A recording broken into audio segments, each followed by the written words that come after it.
Hello YouTube. Today I'm going to demonstrate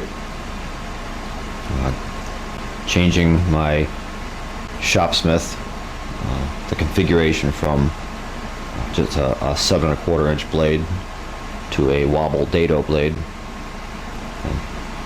I looked on YouTube but I didn't see a whole lot of videos showing how these things can be switched from one utility to another. So I decided I'd make my own. This is my way of doing it, not to be confused with everyone else's way of doing it. As you can see, hopefully, mine has just a couple of minor mods. It has the extra table extension, and when I get to it I'll show you. It has a lower blade guard that I believe came from a Mark V to act as a dust collector. But all I wanted to show you right now was to get from that blade to a dado blade. These are great machines, and the more I use it, the more I like it. I got a couple of years ago, I got 2 of them, and for what I do, they've been certainly awesome. The drill press feature is terrific. The lathe is very good. The table saw is very good. And I've also got a joiner for this. I already did a video on that. So I guess we'll just dive right into it and start from the beginning. So here it is. Now if I want to put on my wobble dado, gotta get this stuff out of the way.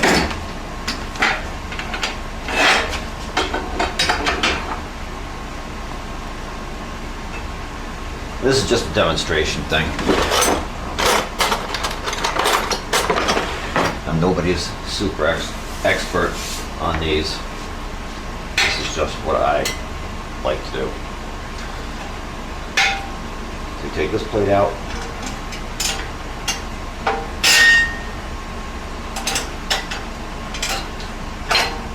This is the narrow slit for the straight blade.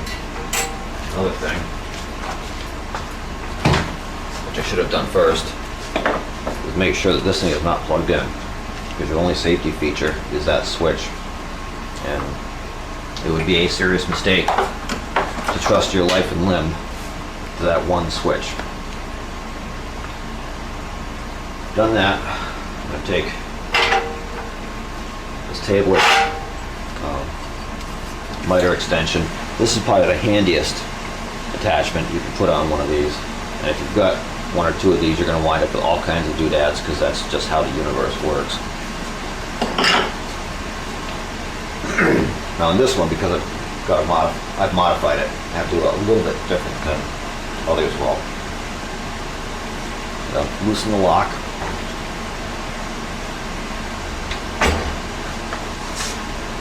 Pull it out just a little bit under the 2 leg bolts.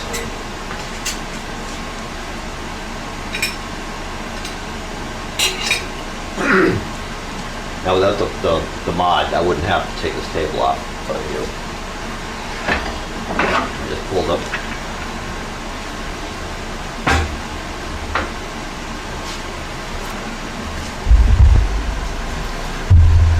Now from here you can see this modified Mark V dust collector, or lower blade guard, and I gotta get that off.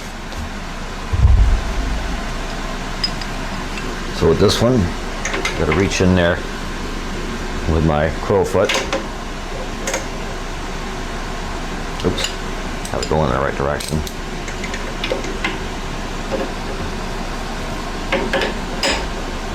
Oh, wrong wrench.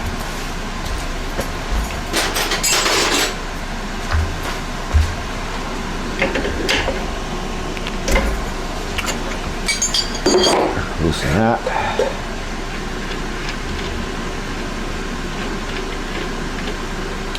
Get the nut and spacer off.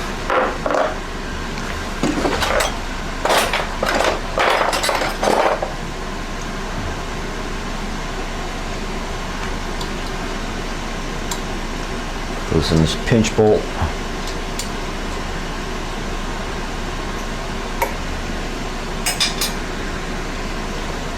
Then I can take the whole thing off.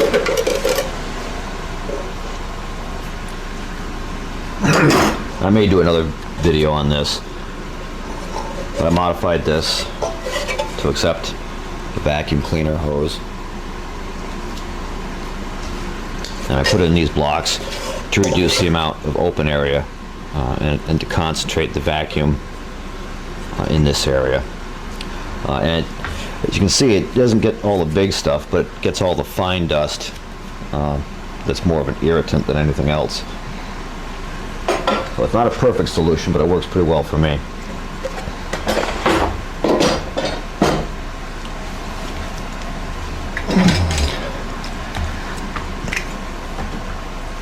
Then I can take the dado, set to whatever I need it set to. And my experience is, check your cut before you trust it.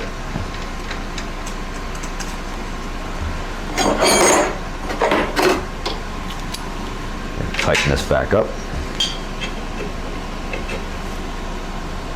And you don't need to reef these. One good pull of the wrench and that's completely adequate. And if anyone who doesn't know, this carriage slides back and forth. It's got an adjustment pin. Let me make sure it's on camera. It's got an adjustment pin which will put you in the same position every time for whatever configuration you use the most. I use it mostly as a table saw, so I've set it to that point and it puts my blade in the exact same spot every time. You want to make sure that, oh, look at that. That's bad right there. That loosened up on me. You want to make sure that this, the quill lock is tight. It should never be loose for this. That could have created a big problem for me. And you want to make sure that the other lock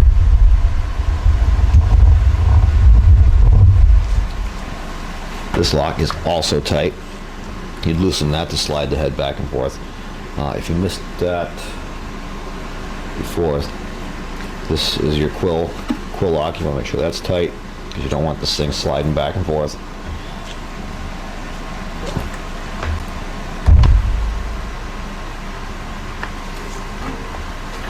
And you take your saw table, put that back where it belongs. Tighten that lock up, make sure that's tight.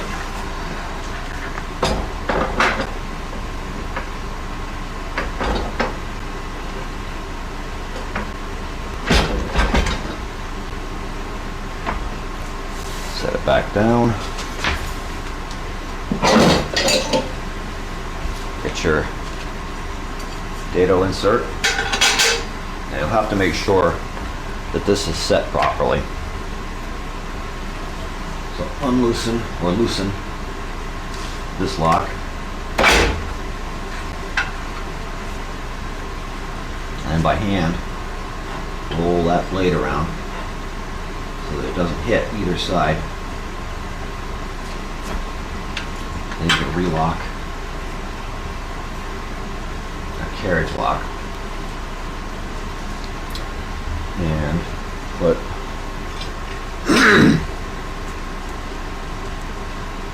your screws back in.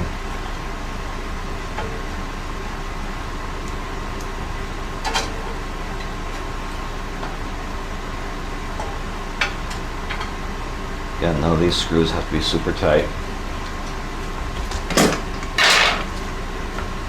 And then set your depth.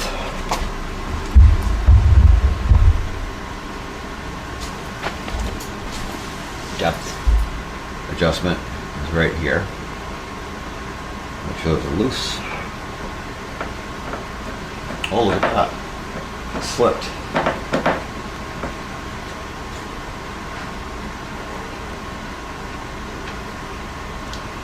Another detail to keep track of.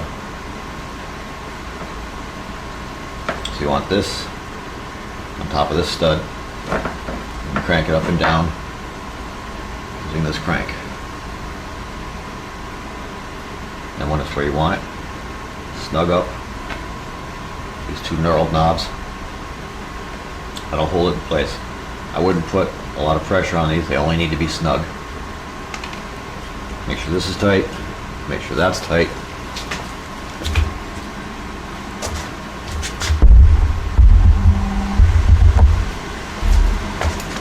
And make sure this is tight. And then you're ready to do your dado cuts using either, this is a modified 10ER miter gauge. You're ready to do whatever you got to do.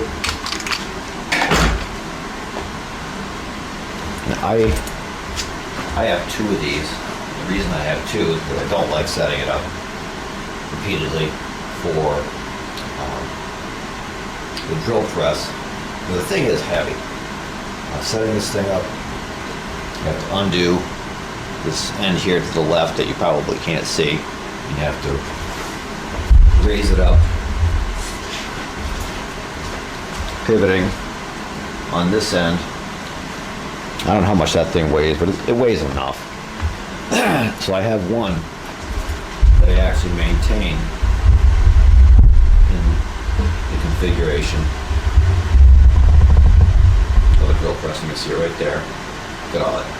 Some of my junk on the table. I leave it that way. And I just use it exclusively as a drill press. To actually set it up, once it's in the standing position, you loosen the lock, you pull this table all the way up, and then tilt it back. Not a lot of science to that. I'm sure you'd figure it out.